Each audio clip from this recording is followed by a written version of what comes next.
رشتہ ہے۔ اخلاص اور تقوی کا آپس میں بہت بڑا گہرا تعلق ہے۔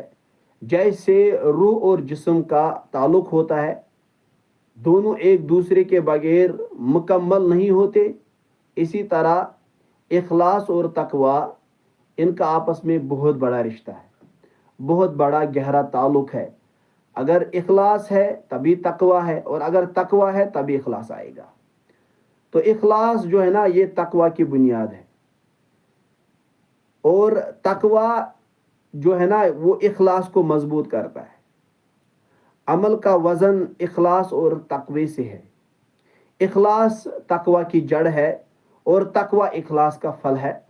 لہذا اخلاص اور تقوی جو ہے نا اس کا آپس میں بہت بڑا گہرا رشتہ ہے، جیسے روح اور جسم کا ہوتا ہے۔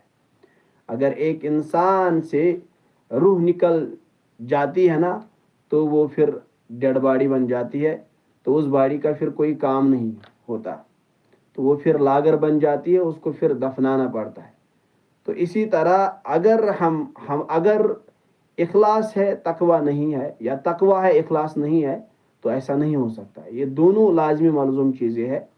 تو لہٰذا ہمیں جاننا چاہیے اخلاص اور تقوی کا آپس میں بہت بڑا گہرا تعلق ہے۔